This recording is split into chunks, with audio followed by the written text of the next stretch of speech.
వరుసగా డిజిటల్ మీడియాలో మీ గురించిన వార్తలు వస్తూ ఉన్నాయి. చాలా వాటిలలో మాట్లాడింది కదా! అందులో మనిద్దరికి పరిచయం ఉన్నవాళ్ళు కొందరు నాకు ఫోన్ చేసి మాట్లాడడము జరిగింది. మీరే ఎందుకు దీంట్లో కేంద్ర స్థానం అయిందని మీరు అనుకుంటున్నారు? కారణం ఏమిటి? అసలు పరిస్థితి ఏందంటే, ఇప్పుడున్నటువంటి మొత్తం తెలంగాణకు ఎల్‌నినో యొక్క ప్రభావం చాలా క్లియర్‌గా అవుపడుతున్నది. అవును. దాదాపు జూన్‌లో మనకు ఒక వర్షపాతమే లేదు ఆల్మోస్ట్. జూలైలో కూడా మేము చూసాం. 1/3 జూలై కూడా అయిపోయింది.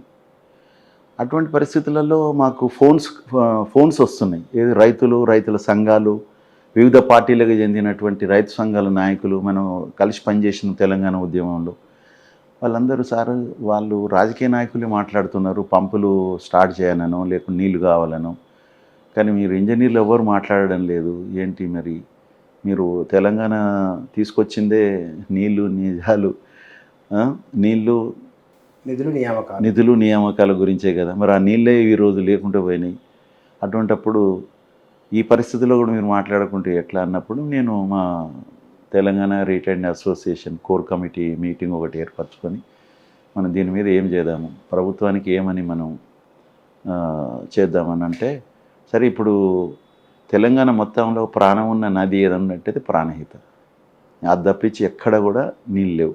అందులో కూడా అప్పుడు మేము మన 7th, 8th, 9th చూసినప్పుడు 1,25,000 నుంచి 1,30,000 క్యూసెక్ల నీళ్లు ప్రవహిస్తున్నారు. దాని తర్వాత కాబట్టి ఆ నీటిని ఏ విధంగా మనం తీసుకోవడానికి అవకాశాలు ఉన్నాయని స్టడీ చేస్తే అందరం కూడా సీనియర్స్ వెంకటరామారావు గారు, చంద్రమౌళి గారు, దామోదర్ రెడ్డి గారు, సత్యరెడ్డి గారు, మా వెంకటేశం, మా దాదా జగదీశ్వర్ గారు, వీళ్ళందరం కూర్చొని మేము ఒక 2 రోజులు దాని మీద స్టడీ చేస్తే తేలింది ఏంటంటే, కొన్ని విషయాలు తెలుసుకొని దాని తర్వాత ఇప్పుడు ఈ గవర్నమెంట్కు ఒక లిఫ్ట్ మీద ఒక అడ్వైజర్ గారు కూడా ఉన్నారు, పెంటారెడ్డి గారు, కే పెంటారెడ్డి గారు. వారు తెలంగాణ రాకముందు నుంచి కూడా మేము తెలంగాణ ఉద్యమంలో కలిసి పనిచేసాం. దాని తర్వాత మేము అంతకుముందు సర్వీసులు ఉన్నప్పుడు వారు మన పుట్టంగండి సంబంధించిన ఎస్ఎల్బిసి మోటార్స్ అన్నీ కూడా వారి ఆధ్వర్యంలోనే కమిషన్ చేయబడ్డాయి. నేనేమో డిపార్ట్మెంట్ సివిల్ సైడ్ నుంచి ఉంటే వాళ్ళేమో దాని నుంచి ఉన్నారు. అయితే ఆ పెంటారెడ్డి గారే ఇప్పుడు అడ్వైజర్ గవర్నమెంట్కు. వారిని కూడా మేము కన్సల్ట్ చేశాం. ఇప్పుడున్న పరిస్థితిలో మోటార్లు నడవడానికి ఇబ్బంది ఏంది కన్నపల్లి దగ్గర అంటే, ఏమి ఇబ్బంది లేదు, మేము చెప్తూనే ఉన్నాం అన్నారు. అయితే మేము స్టడీ చేసి తేలింది ఏంటంటే, కన్నపల్లి పంప్ హౌస్ దగ్గర 17 మోటార్లు ఉన్నాయి. 3 టీఎంసీలు ప్రతి రోజుకు లిఫ్ట్ చేసేటట్టుగా. మొదలు 2 టీఎంసీలకు ఉండే 12. దాని తర్వాత ఇంకొక 5 మోటార్లు ఎక్స్ట్రా 3rd టీఎంసీ అని పెట్టడం జరిగింది. పెట్టిన కొన్ని రోజులకి అప్పుడు ప్రొటెక్షన్ వాళ్ళు కూలీ అదంతా ఏదో అయింది, మళ్ళీ తిరిగి కమిషన్ అయిందని చెప్పడం జరిగింది. సరే 3 టీఎంసీలకు అయితే ఉన్నది అక్కడ ప్రొవిజను. 3 కాకపోయినా 2 టీఎంసీలన్నా ఈజీగా తీసుకునే అవకాశం ఉంది. అక్కడ మినిమం డ్రాడౌన్ లెవెల్ అంటే ఏ లెవెల్ వాటర్ ఉన్నట్టయితే మనము మోటార్లు నడుస్తాయంటే 93.5 మీటర్ల లెవెల్ ఉన్నట్టయితే వాటర్ లెవెల్ మొత్తం అవి 3 టీఎంసీలు తీసుకునే అవకాశం ఉంది. నది గర్భం నుంచి ఎంత పైన ఉండాలని అంటే వాటర్ లెవెల్ ఎండిడిఎల్. అయితే అక్కడ ప్రవహిస్తున్న నది యొక్క లెవెల్ 97.5 అంటే ఏమన్నట్టు, మనకు కావలసిన లెవెల్ కంటే రిక్వైర్డ్ లెవెల్ కంటే 4 మీటర్లు ఎక్కువ ఉన్నది నది ప్రవాహమే. కాబట్టి ఇప్పుడు మనకు అక్కడ మేడిగడ్డ దగ్గర గేట్లు మూసి లేకుంటే దాన్ని రిపేర్ చేసినాకనే మనం మోటార్లు స్టార్ట్ చేసుకోవాల్సిన అవసరం లేదు. ఇప్పుడున్నటువంటి ప్రవాహానికి మనం వితౌట్ మేడిగడ్డ లేకుండానే మనం ఇక్కడ మోటార్లను స్టార్ట్ చేసుకునే అవకాశం ఉంటుంది. ఏ ఇబ్బంది ఉండదు అప్పుడు, ఎందుకంటే 4 మీటర్స్ అబవ్ ఉన్నది, ప్రవాహం వస్తూనే ఉన్నది కదా. ప్రవాహం తగ్గి లెవెల్ తగ్గి 93 కంటే తక్కువ ఉన్నప్పుడు మనం ఇంకా తగ్గించుకోవాల్సి వస్తుంది.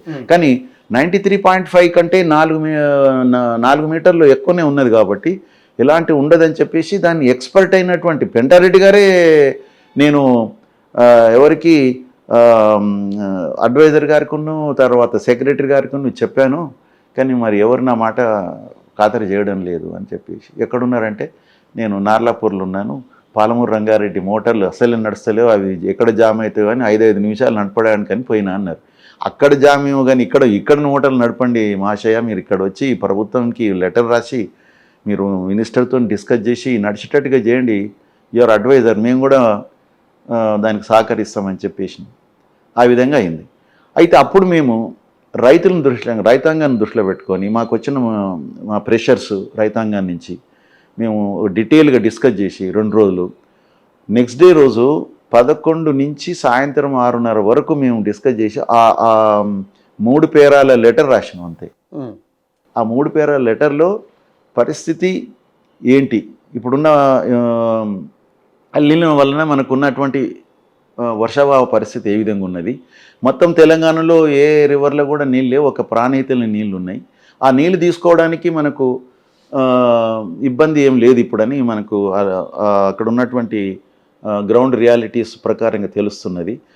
దాని తర్వాత ఈ నీటిని మనం ఎత్తిపోసి మనకు ఫస్ట్ అన్నారం బ్యారేజీలకు పంపించాలి.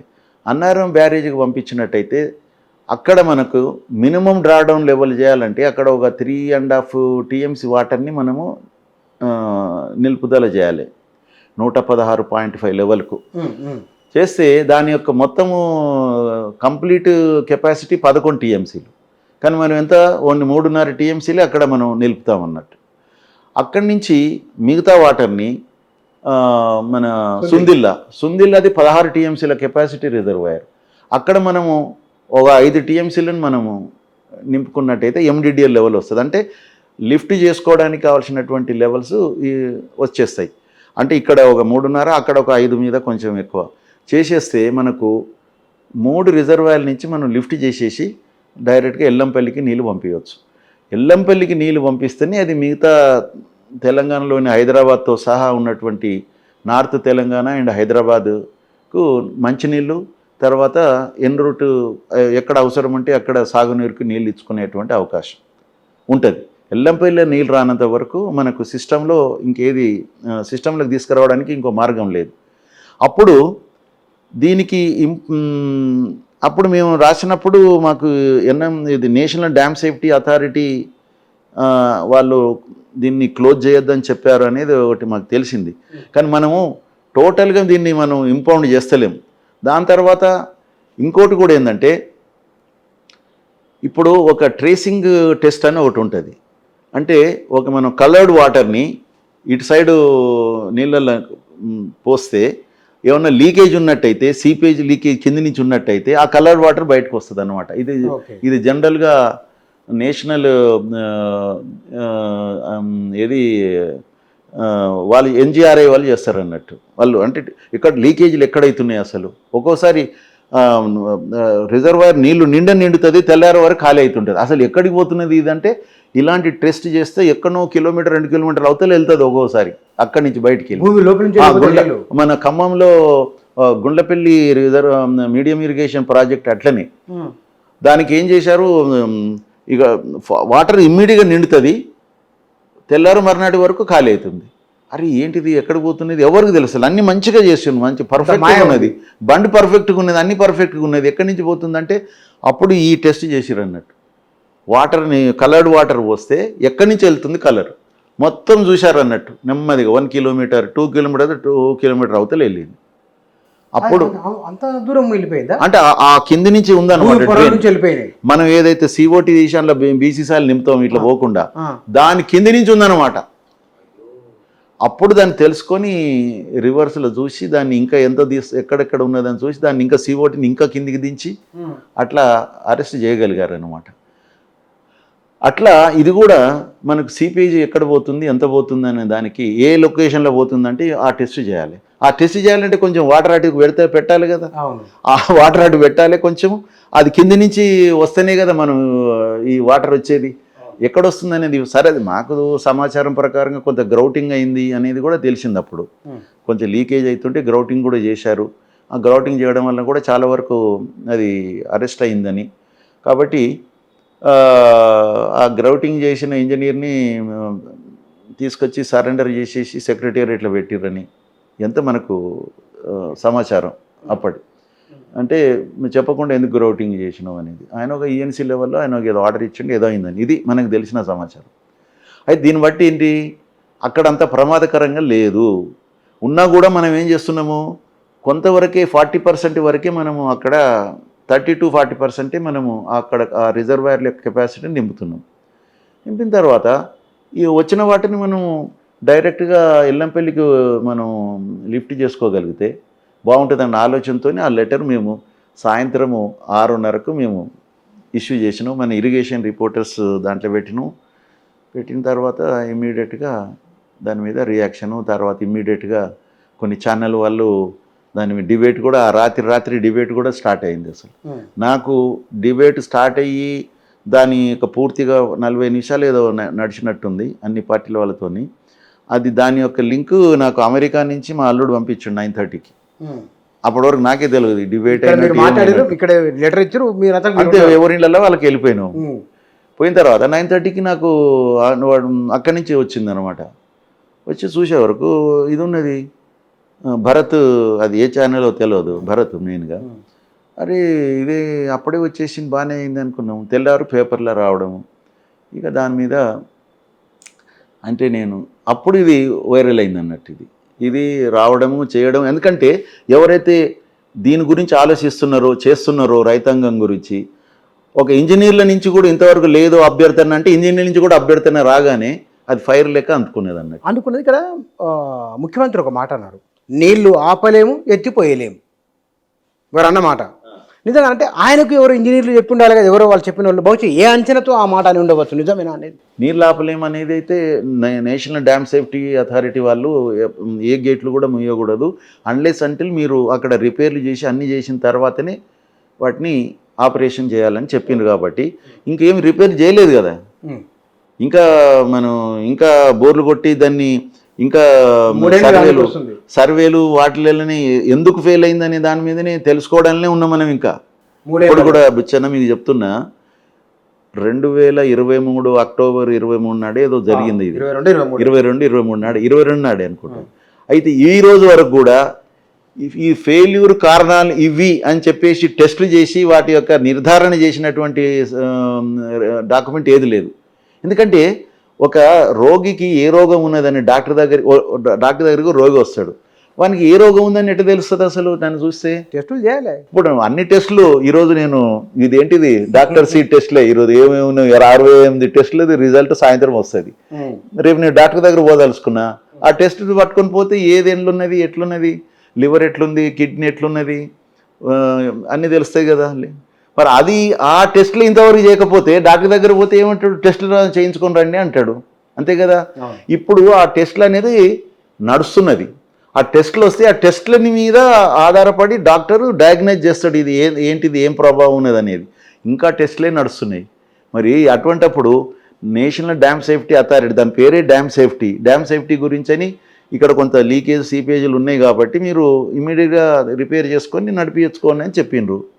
ఈ జాప్యం ఇంత సుదీర్ఘంగా సాగడం అనేది అంటే సత్వరంగా చేపట్టని చొరవ లేకపోవడం వలన, లేకపోతే ఏమిటన్నట్లు అది ఇంత 1-2 నెలలు చేయలేరా? అసలు మేము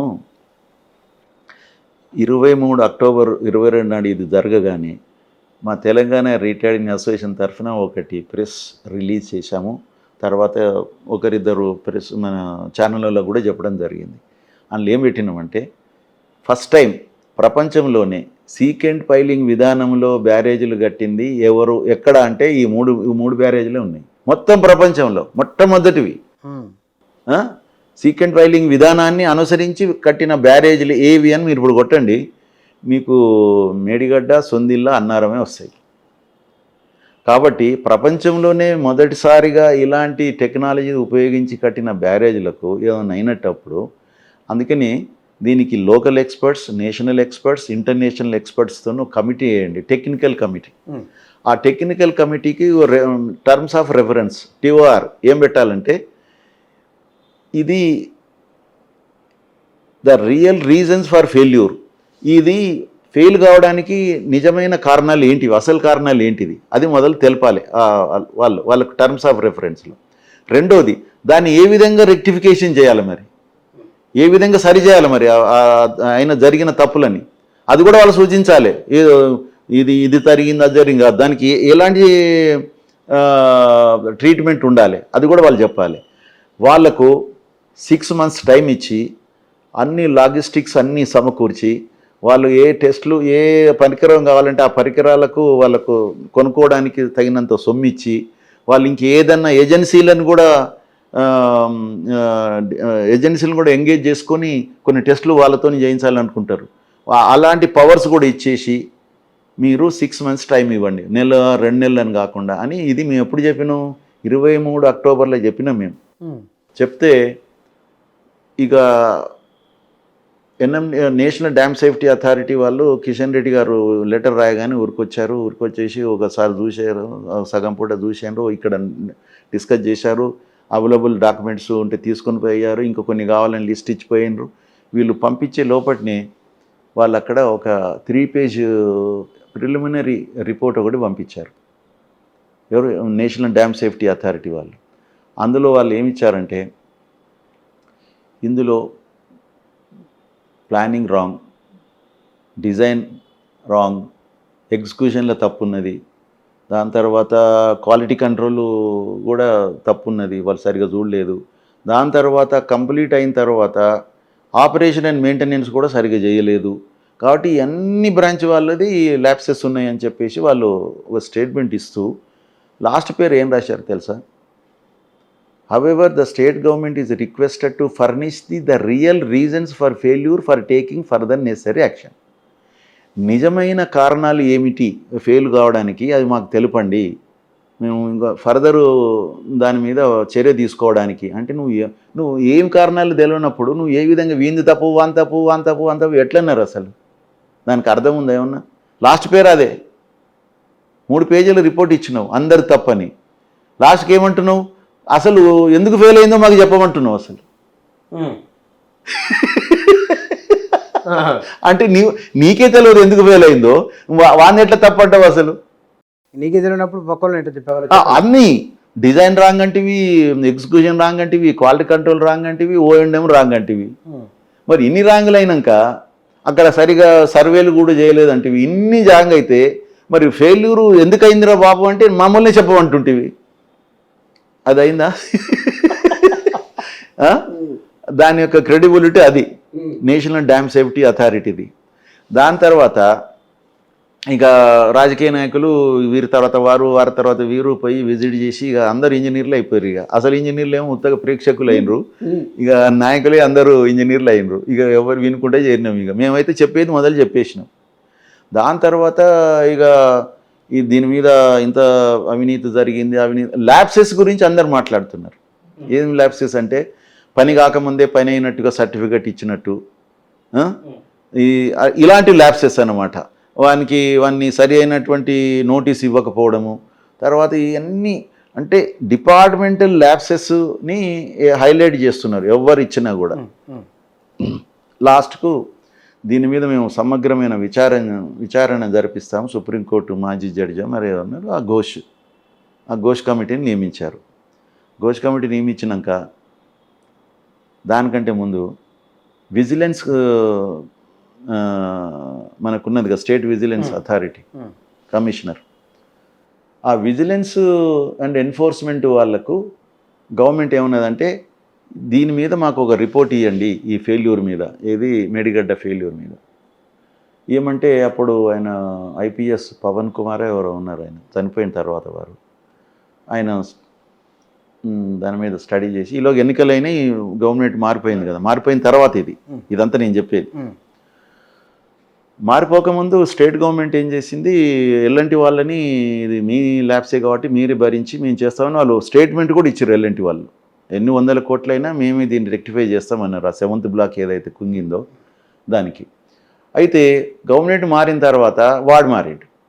మేము మాది ఆల్రెడీ కంప్లీట్ అయినట్టుగా సర్టిఫికేట్ తీసుకున్నాము. ఆ సర్టిఫికేట్ తర్వాత 2 years వరకు ఆ పీరియడ్ ఉంటుంది అన్నట్టు. ఆ పీరియడ్ కూడా కంప్లీట్ అయింది కాబట్టి మేము కొత్తగా ఏమైనా ఇస్తేనే చేస్తామనే కాడికి వాళ్ళు వచ్చారు. అప్పుడు ఈ కొత్త గవర్నమెంట్ ఏం చేసిందంటే విజిలెన్స్ ఎన్ఫోర్స్మెంట్ వాళ్ళ నుంచి కూడా రిపోర్ట్ అడిగింది.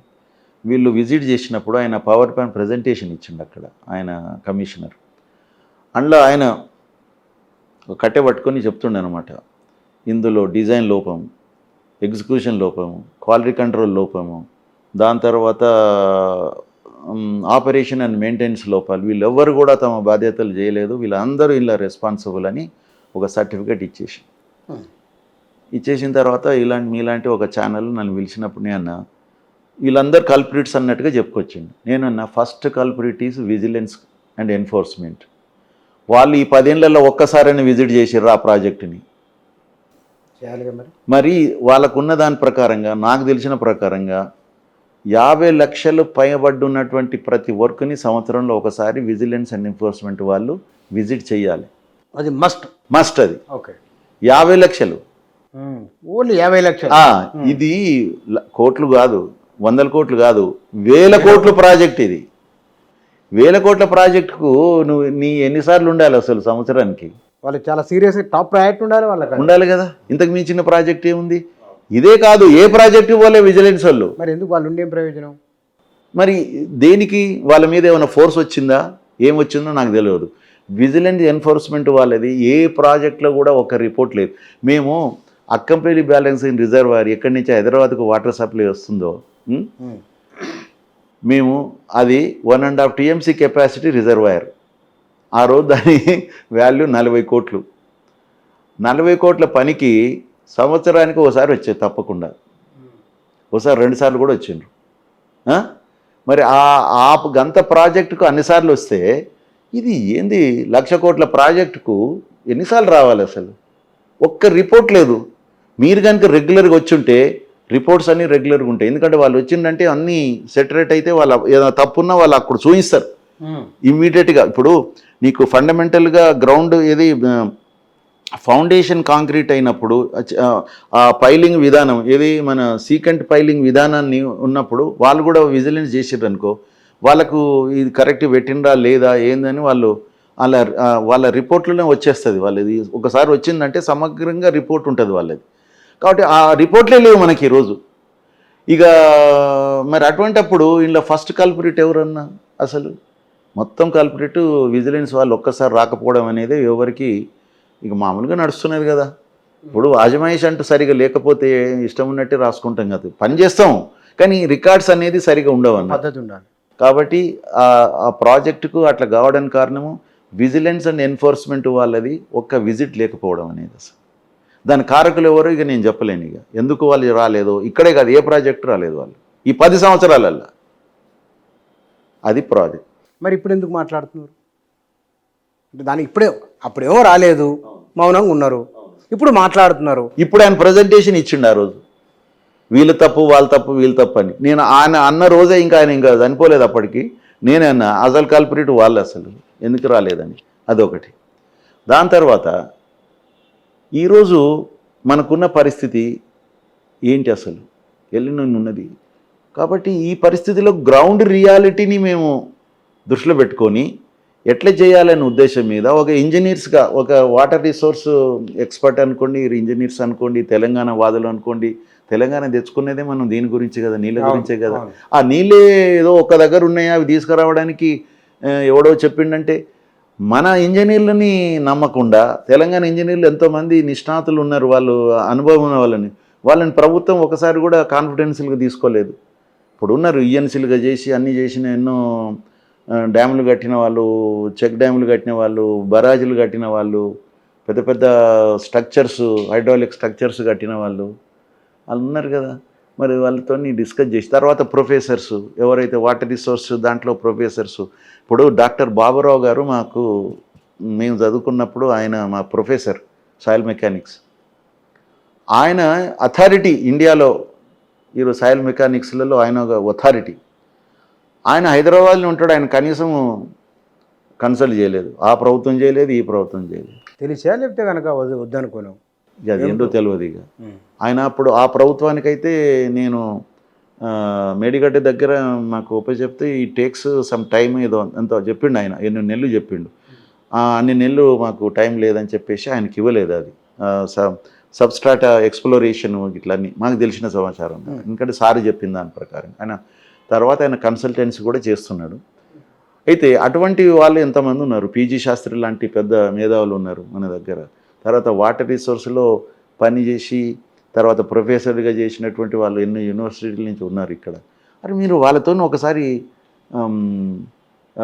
కూర్చొని దీన్ని ఏం చేద్దాము, ఈ పరిస్థితిని, ఇప్పుడు నీళ్ళు కావాలి మనకు, ఈ విషయంలో మరి వాళ్ళు అదంటున్నారు, దీనికి మనం ఇచ్చే సమాధానం ఏంటిది, ఏ విధంగా రిప్రజెంట్ చేయాలి టెక్నికల్గా, వాళ్ళు కన్విన్స్ అయ్యేటట్టుగా, మరి వాళ్ళు మనకు ఇవి ప్రొటెక్ట్గా ఉండేటట్టుగా ఆ పని చేయొచ్చు కదా.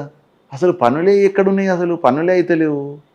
పనులే లేనప్పుడు ఉన్న నీటిని మంచినీళ్ళకో దేనికో వాడుకోవడం అంటే దానికంటే మించిన పని ఉంటుంది. అది ప్రభుత్వం దృష్టికి మేము ఒక వినయపూర్వకంగా మేము అభ్యర్థించినాం. అందులో లెటర్లు ఎక్కడ కూడా మేము డిమాండ్ కానీ అది కానీ ఒక హార్ష్ పదం ఒక్కట్లేదు. తర్వాత మేము మా సర్వీసెస్ కూడా ఆఫర్ చేసినాం. ఒకవేళ అక్కడ ఇవి నడిపియాలంటే ఆ బరాజీల దగ్గర ఉండాలంటే మా రిటైర్డ్ ఇంజనీర్లు కూడా ఉంటాం. మేము ఇక్కడ ఈ బరాజ్ దగ్గర, ఆ బరాజ్ దగ్గర, ఆ బరాజ్ దగ్గర, మూడు ప్లేసులలో ప్రతి పంపింగ్ స్టేషన్ల దగ్గర కూడా ఉంటాం అని మా సర్వీసెస్ కూడా ఆఫర్ చేసినాం కదా. కానీ మరి ఎందుకు కొంత ప్రభుత్వం వైఖరి కొంత కఠినంగా అన్నట్లు అనిపించింది?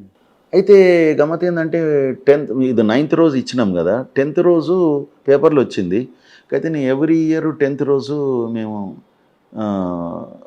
మౌనం పాటిస్తాం అన్నట్టు. ఎందుకంటే మెహర్ బాబా 1925లో అదే దినం నాడు ఆయన మౌన దీక్ష పట్టిండు టిల్ ఈజ్ డెత్ ఇన్ 69. 44 సంవత్సరాలు ఆయన మాట్లాడలేదు, మౌనమే. అయితే మా ఫ్యామిలీలో మా మిస్సెస్ వాళ్ళ ఫ్యామిలీలో ఆయన డివోటీస్ ఉన్నారు. ఇక మిస్సెస్ కాబట్టి మేము ఒక సంవత్సరానికి ఆమె అడుగుతుండే, ఇద్దరం కూడా ఈ మౌనం పాటిస్తుంటే ఆమె ఎక్స్పైర్ అయిన తర్వాత కూడా నేను అది పాటిస్తున్నాను అన్నమాట. ఎవ్రీ 10th జూలై అది ఒక సెంటిమెంటల్గా అయిపోయింది అది. కాబట్టి నేను 10th జూలై రోజు మిడ్నైట్, అంటే 9th మిడ్నైట్ నుంచి 10th మిడ్నైట్ వరకు ఉండాలన్నమాట అది. అయితే నేను ఆ రోజంతా మౌనంలో ఉన్నాను. నాకు అన్ఫార్చునేట్లీ మినిస్టర్ గారు, మన గౌరవ మంత్రి గారు ఉత్తమ్ కుమార్ రెడ్డి గారు 4 సార్లు ఫోన్ చేశారు ఒక గంటలో. అయితే నేను మెసేజ్ పెట్టాను వాళ్ళ పిఏకు, సార్కి చెప్పండి నేను ఈరోజు మౌన దీక్షలో ఉన్నాను, నేను రేపు మార్నింగ్ మాట్లాడగలుగుతాను అని. వారు తర్వాత మా ఫ్రెండ్ రమణ నాయక్ కూడా ఫోన్ చేసి మా జగదీశ్వర్ గారి ద్వారా, వాళ్ళు ఎవరు చేసినా ఎవరు లేపుతలే, నేనేమన్నా మెసేజ్ ఇవ్వగలుగుతా కదా, వాళ్ళు చూసుకోకుంటే ఎట్లా. ఒక జగదీశ్వరే నేను చెప్పిన అన్నిటికీ టక్కున రెస్పాండ్ అయ్యి వాళ్ళకు ఫోన్ చేసి మాట్లాడి మీ మెసేజ్ చూసుకోండి అంటే రమణ ద్వారా మళ్ళీ మినిస్టర్ గారికి చెప్పడం జరిగింది. ఓకే అన్న. తెల్లారి మినిస్టర్ గారు కూడా మాట్లాడిండ్రు 11th రోజు. మాట్లాడి వారికున్న ఇవి మీరు నన్ను గెలవవలసి ఉంటుంది కదా, మొదలు నాకు ఇస్తే సరిపోతుండే కదా, మీరు ప్రెస్కి ఇచ్చే బదులు అంటే 2.5 సంవత్సరాల నుంచి మీ యొక్క అపాయింట్మెంట్ గురించి మీరు ఎక్కడ అవపడితే అక్కడ అడిగినాం కదా సార్. చెన్నారెడ్డి సమాధి దగ్గర అడిగినాం, జయపాల్ రెడ్డి సమాధి దగ్గర కూడా అడిగినాం, నాన్నగారు చనిపోయినప్పుడు కూడా అడిగినాం వచ్చి, దాని తర్వాత ఇన్స్టిట్యూషన్లో అడిగినాము, తర్వాత ఇంటికి వచ్చి అడిగినప్పుడు మీరు ఏం చేశారంటే మీ క్లర్క్ వారి మీ పిఏకు చెప్పేసి వీరి దగ్గర డేట్ టైం తీసుకోమని చెప్పారు. మేము డేట్ టైం ఇచ్చిపోయాము. ఎంక్వైరీ చేస్తే సార్ ఇంకా అప్రూవ్ చేయలేదని అన్నారు. 4-5 సార్లు చేశాము. ఇక నేను అతన్ని సతాయించదలుచుకోకని ఆపేశాం. కానీ ఇప్పుడు మేము ఇవ్వడానికి కారణం ఏంటంటే రైతుల నుంచి వచ్చిన ప్రెషర్, తర్వాత మా యొక్క అసోసియేషన్లని ఏంటిది, వాట్ ఈజ్ అవర్ రోల్, మనం ఇట్లా ప్రేక్షకుల లెక్క ఉండవలసిందేనా, మన రోల్ లేదా, మనం తెలంగాణ గురించి ఇంత పోరాటం చేసినప్పుడు తెలంగాణ మొత్తం ఈరోజు కరువుకు బలి అవుతున్న టైం లోపల ఒకటే ఒక రివర్లో నీళ్ళు ఉంటే ఉన్న సిచ్యువేషన్ని మనం గవర్నమెంట్కు మనం వివరించి ఏదైనా చర్య తీసుకోవడానికి మనం ఒక లెటర్ రాస్తే బాగుంటుందేమో, ప్రెస్ మీటే పెట్టాలని చాలా గట్టి డిమాండ్ ఉండే. ప్రెస్ మీట్ బదులు ఒక మన భావం ఏదైతే ఉందో లెటర్ రూపకంగా చేద్దాము అని చెప్పేసి దానికి 2 రోజులు మేము దాన్ని చర్చించి, తర్వాత భాషలో కూడా ఎక్కడ కూడా ఎలాంటి నెగటివ్ పదాలు రాకుండా చూసుకొని చాలా జాగ్రత్తలు గవర్నమెంట్కు సమర్పించిన. గవర్నమెంట్ అంటే ప్రజలకి మేము press release we are not address that letter to anybody. అది ఇమీడియట్గా, ఎందుకంటే ఫైర్ లెక్క జనాలు ఎదురు చూస్తున్నారు అన్నట్టు. వాళ్ళు చెప్పారు వీళ్ళు చెప్పారు కాదు, అసలు ఇంజనీర్లే చెప్తున్నారు ఇప్పుడు నీళ్లు వదలాలని, నిధులు వదలొచ్చని, ఏం కాదని చెప్తున్నారు కదా అని. ఇంకా దాని గురించి పోరాటం చేసే వాళ్ళకు ఇంకా ఊపు వచ్చినట్టే ఉండొచ్చు. వాళ్ళు ఏ పార్టీలో ఉండొచ్చు, మద్దతు దొరికితే మాట్లాడతారు. మరి ఇప్పుడు టెక్నికల్ మద్దతు దొరికింది వాళ్ళకి. అయ్యే వరకు అట్లా అది అంటే అవసరం అట్లనే ఉన్నది, వాళ్ళకి టెక్నికల్ మద్దతు కూడా దొరికింది. కాబట్టి అంటే తెలంగాణ ఉద్యమంలో ప్రముఖంగా పార్టిసిపేట్ చేసినటువంటి తెలంగాణ రిటైర్డ్ ఇంజనీర్స్ అసోసియేషన్ నుంచి ఈ వాళ్ళకు ప్రభుత్వానికి లెటర్ ఎప్పుడైతే పోయిందో దీని గురించి ఆరాటపడే పోరాటం చేసేటువంటి శక్తులన్నిటికీ కొంత మద్దతు దొరికింది. అందుకనే అది వైరల్ అయింది. అయితే తర్వాత మినిస్టర్ గారు కూడా మాట్లాడి మనము ఆ రోజు 11th రోజు మనం కలుద్దామని అన్నాడు. సార్ మీరు ఎప్పుడు పిలిస్తే అప్పుడు రావడానికి సిద్ధమన్నాం. కానీ అదే రోజు సాయంత్రము సీఎం గారు ప్రెస్ మీట్ పెట్టి అసలు ఏమిటి అసలు అని పర్సనల్గా నన్ను కొంచెం విమర్శిస్తూ వీళ్ళు ఇప్పుడు ఏదో సన్నాయి నొక్కులు నొక్కుతున్న శ్యాంప్రసాద్ రెడ్డి నేను చెర్లపల్లి జైలుకి పంపకపోవడం అనేది నేను చేసిన తప్ప అనేది ఒక పర్సనల్ విమర్శ. వీళ్ళందరూ ఎవరైతే దీన్ని కోరుతున్నామో సంతకాలు పెట్టినామో నలుగురం, నేను సెక్రటరీ వెంకటేశం, తన్నీరు వెంకటేశం, తర్వాత మా ఆనరీ ప్రెసిడెంట్ దామోదర్ రెడ్డి గారు, తర్వాత మా అసోసియేట్ ప్రెసిడెంట్ అయినటువంటి సాంబయ్య గారు సిఈ రిటైర్డ్, ఈ నలుగురు సంతకం పెట్టి ఇచ్చినాం మేము. అయితే వీళ్ళందరూ కాళేశ్వరంలో జరిగిన అవినీతిలో భాగస్థులు, భాగస్వామిలో భాగస్థులు ఏదో అన్నారు. కాబట్టి వీళ్ళందరినీ చెర్లపల్లి జైలుకి పంపకపోవడం నా తప్ప అని అన్నారు. అసలు అది కొంతమంది విని మీ మీద చాలా కామెంట్, అరే అట్లా కామెంట్ అండి, ఎగ్జాక్ట్లీ 5 రోజుల క్రితం 8th రోజు అనుకుంటా బహుశా వారు ఒక ప్రెస్ ఎక్కడో మీటింగ్లో అప్పుడు 2015లో మేము అప్పుడు కేసీఆర్ గారు తుమ్మడిహట్టికి ఆల్టర్నేటివ్గా ఇంకేదైనా సజెస్ట్ చేయండి అని చెప్పేసి ఒక కమిటీని వేసేసి అందులో ఇటీవలనే కాలం చేసిన మన అనంతరాములు గారి నాయకత్వంలో వారు, చంద్రమౌళి గారు, వెంకటరామారావు గారు, దామోదర్ రెడ్డి గారు, నేను ఈ 5గురితోనూ ఒక కమిటీ వేసేసి మీరు సజెస్ట్ చేయండి అంటే మేము ఇంకొక తుమ్మడి హట్టి కాకుండా ఇంకొక వేములపల్లి అనే దగ్గర ఒక సైట్ను కూడా మేము సెలెక్ట్ చేసినాం అన్నట్టు. అయితే అది చేసాం మేము యాక్చువల్గా దాని మీద. అయితే అందులో మేము మేడిగడ్డ అనేది మేమే సజెస్ట్ చేయలేదు. అయితే మేము వ్యతిరేకించింది ఏంటంటే మేడిగడ్డ దగ్గర బ్యారేజ్ కట్టి డైరెక్ట్గా దాన్ని మిడ్మానేర్కి తీసుకుపోయేదనే దాన్ని మేము ఖచ్చితంగా వ్యతిరేకించినాం అన్నట్టు. అయితే ముఖ్యమంత్రి గారు అంటే మేము వాడిన పదవి ఏంటంటే constructing A barrage at Medigadda across river at Medigadda and taking it's water directly to Mid Manair is not advisable. This was our wordings. ఇక కాబట్టి ముఖ్యమంత్రి గారు వారు ఏ భావనలో ఉన్నారంటే వీళ్ళు వారే కమిటీ వేశారు కేసీఆర్ గారు, ఆ కమిటీ మెంబర్లే ఇక్కడి నుంచి తీసుకుపోవద్దని చెప్పినప్పుడు వీళ్ళ మాట ఖాతరు చేయకుండా అక్కడ కట్టేసి దాన్ని కూల్చేశారు అనేది చెప్పుకుంటే 3 ఏళ్ళ నుంచి చెప్తున్నారు, 3-4 ఏళ్ళ నుంచి చెప్తున్నారు. వారు ముఖ్యమంత్రి అయిన తర్వాత కూడా అసెంబ్లీలో చెప్పారు, అక్కడ చెప్పారు, ఇక్కడ చెప్పారు. 8th జూలై రోజు కూడా ఏదో మీటింగ్లో మా పేర్లు తీసుకొని వీళ్ళు నిష్ణాతులు, తెలంగాణ ఉద్యమంలో చాలా ప్రముఖంగా పనిచేసిన వాళ్ళు, నిస్వార్థులు, ఇక మాకు అన్ని సూపర్లేటివ్స్ అన్నీ ఎప్పుడు చెప్పినా అదే చెప్పడం, చాలా గౌరవంగా మాకు స్థానంగా ఇచ్చారు ముఖ్యమంత్రి గారు. అదంతవరకు వారికి మేము థ్యాంక్ఫుల్. అయితే అంతకంటే ముందు ఒకసారి పాలమూరు రంగారెడ్డి ప్రాజెక్టు విజిట్ చేసినప్పుడు అక్కడ కూడా నా పేరు తీసుకొని శ్యాంప్రసాద్ రెడ్డి వాళ్ళ బృందం వారు, పాలమూరు రంగారెడ్డి యాక్చువల్గా జూరాల నుంచి ఉండే, అయితే వీళ్ళ మాట ఖాతరు చేయకుండా కేసీఆర్ శ్రీశైలంకి వెళ్ళిపోయిండు అని అక్కడ కూడా మాకు కితాబ్ ఇచ్చిండు అన్నట్టు. అంటే అక్కడ జూరాల అని వీళ్ళు చెప్తే ఆయన శ్రీశైలం పోయిండు, ఇక్కడ వీళ్ళు తుమ్మిడిహట్టి దగ్గర కట్టాలన్నాం మేము, అది వాస్తవమే, అది వీలు కాకపోతే వేములపల్లి అని చెప్పినాం. అయితే ఇక్కడ కూడా వాళ్ళు అది చెప్పారు, చెప్తే ఆయన ఇక్కడ కట్టాడు అని 2 ప్లేసులలో కూడా మాకు చాలా కితాబ్ ఇచ్చారు మన ముఖ్యమంత్రి గారు. కానీ 5 రోజుల తర్వాత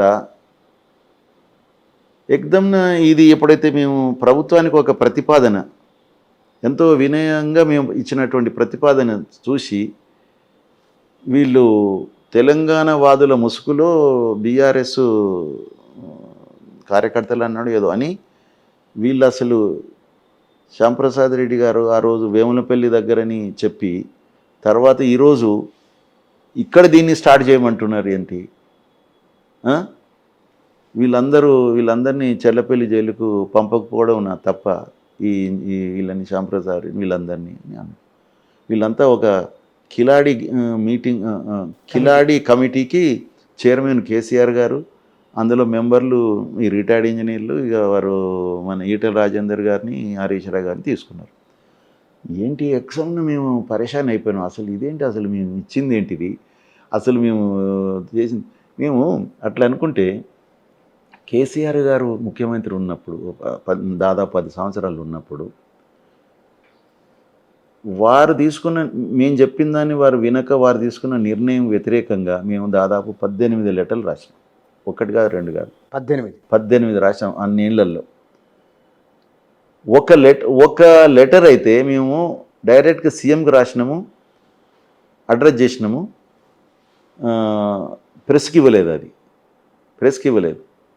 20 రోజుల తర్వాత ఆంధ్రజ్యోతిలో హెడ్లైన్స్గా వచ్చింది. అది ఏది 3rd TMC ఆఫ్ ఇది మన కాళేశ్వరంది. మేము 3rd TMC ఇప్పుడే వద్దు, అంత అయితే సివిల్ ప్రొవిజన్ పెట్టుకుందామని చెప్పినాం. అది కూడా లెటర్ ఇచ్చినాం. అంతకుముందు పంపులు పైప్ లైన్లు ఇట్లా వద్దని చెప్పినాం. మేము మంచిదన్నారు, సివిల్ ప్రొవిజన్ పెట్టుకుందాం, పంపింగ్ స్టేషన్లు ఎక్కువ పెట్టుకుందాం, ఎక్కువ సైజు పెడదామని. అయితే మాకు తెలిసింది ఏంటంటే అట్లా పెట్టడం జరిగింది. పైపులు అది మన మోటార్లు కూడా వచ్చేసినాయి. అని తర్వాత పైప్ లైన్లు 12 పైప్ లైన్లు 3 మీటర్ డయాతోని తీసుకొస్తున్నారు అన్నాడు ఆ TMC నీళ్ళు. అయితే మేమేమన్నామంటే ఈ పైప్ లైన్ల బదులు టన్నల్ ద్వారా తీసుకొచ్చినట్టయితే మనకు 40 కిలోమీటర్లలో దాదాపు 8,000 కోట్లు, మనకు 8,000 కోట్లు ఆదా అవుతుంది. అది హెడ్లైన్స్లో వచ్చింది. తెలంగాణ విసర్జన సంఘం ప్రభుత్వానికి నివేదిక 8,000 కోట్లని తాటకాయల అక్షరాలతో రాసి ఫ్రంట్ పేజే. అది ఆ రోజే గమ్మత్ ఏంటంటే మన అప్పటి PCC ప్రెసిడెంట్ గారు అయినటువంటి ఉత్తమ్ కుమార్ రెడ్డి గారు కూడా కాళేశ్వరం మీద ఒక పవర్ పాయింట్ ప్రజెంటేషన్ కూడా ఇచ్చిండు. అది మాకు ఎక్కువ స్పేస్ ఇచ్చిండు, దానికి తక్కువ ఇచ్చిండు అన్నమాట. అదే దినం అది వచ్చింది. అది అయితే దాని మీద మేము అనుకున్నాం, ఇక అన్ని ప్రతిపక్షాలు ఎంత చేస్తావు ఏం కథనో అనుకున్నాం. ఒక రోజు గడిచిపోయింది, ఎవ్వరు మాకు ఫోన్ చేయలేదు, దాని గురించి కామెంట్ చేయలేదు. 2వ రోజు, 3వ రోజు, 4వ రోజు అసలు ఏంటిది ఇది? ఇప్పుడు కనీసం దాని గురించి ఎవరైనా కామెంట్ చేస్తేనన్నా ఏదన్నా అవుతుండే. వారం రోజుల తర్వాత కేసీఆర్ నుంచి ఫోన్ వచ్చింది. కేసీఆర్ ఫోన్ రాగానే ఇప్పుడు ఏమంటాడు, ఇప్పటి వరకు మనల్ని ఒక మాట అనలేదు, ఇప్పుడు ఏమంటాడు అనుకోని అన్న అంటాడు, శ్యామన్న అంటాడు. అయితే అక్కడ పోయిన తర్వాత అవి మాట్లాడినాక అక్కడ డిపార్ట్మెంట్ వాళ్ళకు సంబోధిస్తూ, ఇప్పుడు ఈ రిటైర్డ్ ఇంజనీర్లు శ్యామన్న వాళ్ళు ఏదో రిపోర్ట్ ఇచ్చిన అన్నారు కదా, ఏదో 8,000 కోట్లు ఏదో ఆదా అవుతుంది దాని గురించి అన్నారు కదా, ఏం చూడండి అది పరిశీలించండి అని చెప్పిండు వాళ్ళని. మీ మీద కోపం కాలే? లేదు. ఓకే, అంటే మీరు ఆయనను ఉద్దేశించి రాసిన దాన్ని ఆయన మీద నెగిటివ్ వార్త వచ్చినప్పటికీ మీ మీద కోపం కాలే? కోపం కాదు కదా, వాళ్ళు పరిశీలించమన్నాడు. ఇంకా మంచి సార్ పరిశీలిస్తామన్నారు. మేము అప్పుడు చేయకుండా నమస్కారం పెట్టిన, ఇంకేదో మాటలు వేరే విషయాలు మాట్లాడి వచ్చేసి. అంటే ఆయన ఏం పట్టించుకోలేదు ఇవన్నీగా, నా పేరు డ్యామేజ్ చేసినని గాను అది కానీ. అదే నాకు ఆశ్చర్యం. 1 సంవత్సరం కాదు కదా, 10 సంవత్సరాలు దాదాపు మేము లాస్ట్ 2-3 ఇయర్స్ తక్కువ లేదు కానీ అంతకుముందు అయితే ఎవ్రీ డే మార్నింగ్ పోతే నైట్ ఎప్పుడో రావడం. ఆ విధంగా ఉన్నప్పుడు ఎప్పుడో ఒకసారి వారు ఎందుకంటే వరంగల్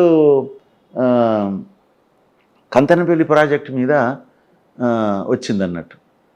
కంతనపల్లి ప్రాజెక్ట్ టేకప్ చేయాలి, అది పివి నరసింహరావు పేరు మీద ఉన్నది. అది కాంగ్రెస్ గవర్నమెంట్ని అది శాంక్షన్ అయినటువంటిది. దానికి టెండర్ కూడా పిలిచారు అప్పుడు. అది దాని ఆ బ్యారేజ్కు జలయజ్ఞంలోనే ఉంది. అది జలయజ్ఞంలో టెండర్ పిలిచారు 2009లో. మనం అప్పుడు పొన్నాల వారు దాన్ని కష్టపడి దాన్ని రాజశేఖర రెడ్డితో ఎన్నికల కంటే ముందే నోటిఫికేషన్ ఇప్పించి దాని మొత్తం మీద టెండర్ పిలవడం కానీ రెస్పాన్స్ రాలేదు. కాబట్టి మళ్ళీ తిరిగి కొత్త సీఎం గారు వచ్చిన పీరియడ్ రోషే దాంట్లోనూ కిరణ్ కుమార్ రెడ్డి దాంట్లోనూ మళ్ళీ అది అగ్రిమెంట్ అయిందనమాట. అయితే ఆ రోజు ఆ ప్రాజెక్టు గురించి మేము తెలంగాణ వచ్చిన తర్వాత ఇక దాన్ని పక్కకు పెట్టేసిండ్రు. ఒకసారి నేను వరంగల్ ఎమ్మెల్యేలు మినిస్టర్లకు చెప్పిన అన్నట్టు, అది ఉమ్మడి రాష్ట్రంలో అప్రూవ్ అయిన ప్రాజెక్ట్. రాజశేఖర్ రెడ్డి గారే ఖుద్దుగా దానికి 100 టీఎంసీలు కేటాయించి 100 టీఎంసీలు కేటాయించి ఫేజ్ 1 ఫేజ్ 2 కింద ఫేజ్ 1 కింద 50 టీఎంసీలు, ఫేజ్ 2 కింద 50 టీఎంసీలు 10,000 కోట్లు అడ్మినిస్ట్రేటివ్ అప్రూవల్ కూడా ఇచ్చారు దానికి. 10,000 కోట్లు తెలిసి దానికి కావాల్సినటువంటి బ్యారేజ్కు టెండర్ కూడా పిలిచినటువంటి ఇది ఆ సమైక్య రాష్ట్రంలో. అది మనం టేకప్ చేస్తే ఎవ్వరు ఆపడానికి లేదు అసలు. అది సమైక్య రాష్ట్రంలో అయింది, దానికి అడ్మినిస్ట్రేటివ్ అప్రూవల్ వచ్చింది, అన్నీ వచ్చినాయి కదా. అది టేకప్ చేయాలని చెప్పేసి నేను వీళ్ళతో చెప్పిన. ఒకసారి వరంగల్ ప్రాజెక్ట్స్ మీద రివ్యూ అవుతున్నప్పుడు నేను జనరల్ పిలుస్తుంటే మేము పోతుంటాం. అందరు ఉన్నారు, మినిస్టర్లు ఉన్నారు, ఎమ్మెల్యేలు ఉన్నారు, అందరు ఉన్నారు. నేను అన్న మరి కంతనపల్లి ప్రాజెక్టు అది సమైక్య రాష్ట్రంలోనే మనకు అప్రూవల్ అయింది కదా, దాన్ని ఇప్పుడు టేకప్ చేస్తే అయిపోతుంది కదా, అది దానికి 10,000 కోట్లు కూడా అడ్మినిస్ట్రేటివ్ అప్రూవల్ ఉన్నది, టెండర్ కూడా సమైక్య రాష్ట్రంలో పిలిచినట్టు కూడా ఉన్నది కదా, అది ఇదేనంటే సరే మంచి చేద్దాం అది ఇదని ఏదో అట్లా అన్నాడు. ఇంకొకసారి కూర్చున్నప్పుడు మళ్ళీ నేను గట్టిగా మాట్లాడినాను అన్నమాట. నేను అంతకుముందు మాట్లాడకంటే ముందు వాళ్ళకు కూడా చెప్పిన, నేను దాన్ని ఇనిషియేట్ చేస్తా, మీరు కొంచెం దాన్ని కంటిన్యూ చేయండి అని కూడా చెప్పిన. అయితే సెకండ్ టైం మాట్లాడినప్పుడు ఒక ఎమ్మెల్యే గారు లేచి నన్ను కేసీఆర్ అడిగిండ్రు, ఎందుకు శ్యామన్న నీకు ఆ ప్రాజెక్టు మీద అంత ఉన్నావు, ఏంది అసలు, ఎందుకు అంత పర్టికులర్గా ఉన్నావు, నన్ను నిలదీస్తున్నావు ఏంది అసలు ఆ ప్రాజెక్టు గురించి అన్నాడు. అనగానే ఒక ఎమ్మెల్యే గారు, పేరు చెప్పదలుచుకోలేదు, ఏం లేదు సార్ వారు అత్తగారిది వరంగల్ సార్, అందుకని అత్తగారు వరంగల్ అది తెలియదే నాకు అన్నాడు. నువ్వు అత్తగారు వరంగల్ ఏంది అన్న, నేను ఆ అన్ని తెలంగాణలో అన్ని ప్రాజెక్టుల గురించి ఉన్నాయి, ఇది మన సమైక్య రాష్ట్రంలో అప్రూవ్ అయిన ప్రాజెక్టు కాబట్టి దానికి మనకు ప్రాబ్లం ఉండదు కదా, అది 100 టీఎంసీలు ఆల్రెడీ దానికి కేటాయించినటువంటిది, 50 టీఎంసీలకు ఇప్పుడు ఫేజ్ 1 కింద తీసుకొచ్చేసినట్టయితే మనకు దానికి స్టెబిలైజేషన్ కింద తీసుకొని దాని కింద ఓ నాయకట్టు ఎంత ఉన్నది అని. తర్వాత హైదరాబాద్కి మంచినీళ్ళు కూడా అక్కడి నుంచి చూపించడం జరిగింది. దానికి ఒక పెద్ద ఆలేరు దగ్గర ఒక పెద్ద రిజర్వాయర్ 20 టీఎంసీ కెపాసిటీ రిజర్వాయర్ దానికి ఆ రోజు అదంతా రాజాపేట దగ్గర ఎక్కడో ఇచ్చారన్నట్టు. మరి ఇంత చక్కటి ప్రాజెక్టు మనము దీన్ని టేకప్ చేస్తే బాగుంటుంది అంటే సరే మంచిది అని ఆ రోజు సైట్కి వెళ్ళినాం. నన్ను కూడా ఆయన భద్రాచలం నుంచి అటు వస్తా, మీరు రండి అని నన్ను తప్పకుండా రమ్మని చెప్తే నేను హెలికాప్టర్లో నేను, హరీష్ గారు, ఈటల చిచ్చ, తర్వాత విద్యాసాగర్ రావు గారు మేము వెళ్ళిన తర్వాత అక్కడ డిస్కషన్ ఏంటంటే, ఇప్పుడు అటువైపు ఖమ్మం వైపు ఉన్నటువంటి వాజేడు మండలం సంబంధించిన మాకు ఇక్కడ మునుక వస్తుంది, అది వస్తున్నది, మీరు దీన్ని దీని యొక్క కెపాసిటీ అనేది తగ్గియండి ఏదో చెప్పింది అనే వరకు వాళ్ళు ఇట్లా అడుగుతున్నారు కదా, దీని గురించి మనం అక్కడ మాట్లాడుకుందామని దేవాదుల ప్రాజెక్ట్ సైట్కి పోయినాం అన్నట్టు. ఆ నుంచి అక్కడ సాయంత్రం వరకు ఏమైపోయిందంటే, అక్కడ అసలు కాంట్రాక్టర్ మొత్తం షెడ్స్ గిడ్స్ అన్నీ వేసుకున్న తర్వాత అప్పుడు దేవాదుల ప్రాజెక్టు కూడా ఒక రిజర్వాయర్ లేదు కదా, బ్యారేజ్ కూడా లేదు కదా, కాబట్టి అందులోనే చూసి ఇక్కడ దగ్గరలో ఉన్నది కదా, కొంచెం రాళ్ళు గీలు బాగున్నాయి కదా, ఇప్పుడు ఏదైతే దాని పేరు ఏం సాగర్, అది సమ్మక్క సారక్క సాగర్ అయిన సమ్మక్క, అది అక్కడ బాగున్నది కదా, అక్కడ చేయండి, ఏమంటారు అది ఇది అని చెప్పేసి అక్కడ ఫైనల్ చేసి పడేసి ఇక అది only for functioning of Devadula. మరి అబౌట్ కంతనపల్లి అరే నాకు బాధ ఏంటంటే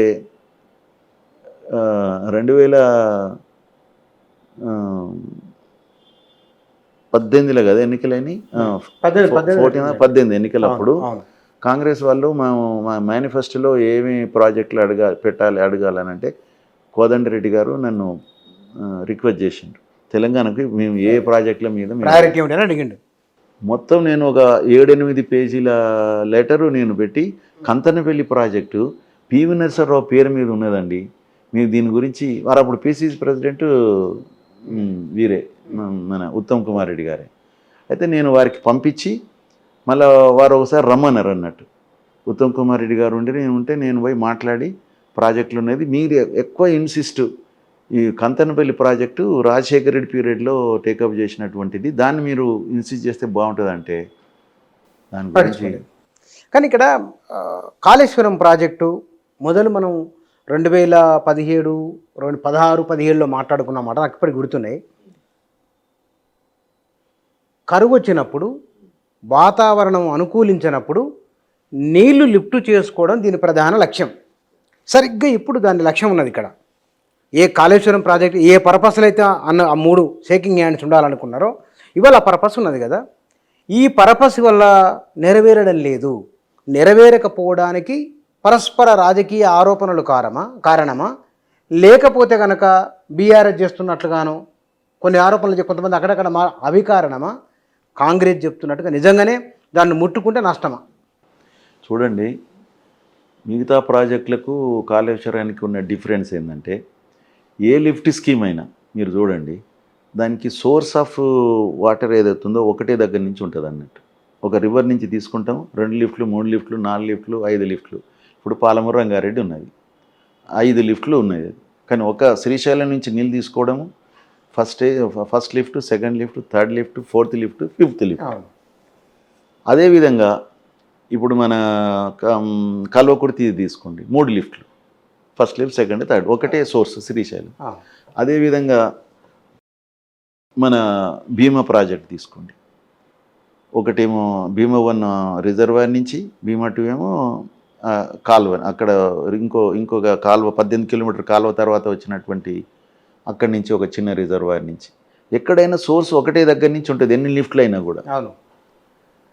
తర్వాత మనకు టేకప్ చేసినటువంటి మిగతా ప్రాజెక్టులు ఎక్కడైనా కూడా ఒకటే సోర్స్ నుంచి పోతుంటాయి అన్నట్టు. కానీ ఈ కాళేశ్వరం ప్రాజెక్ట్కి ఏంటంటే 3 సోర్సుల నుంచి వాటర్ వస్తుంది. ఫస్ట్ సోర్సు మొట్టమొదలు మనకు ఎస్ఆర్ఎస్పి కనుక నిండినట్టయితే ఫ్లడ్ ఫ్లో కెనాల్ ద్వారా వచ్చేసి మిడ్ మానేర్లో పడతాయి.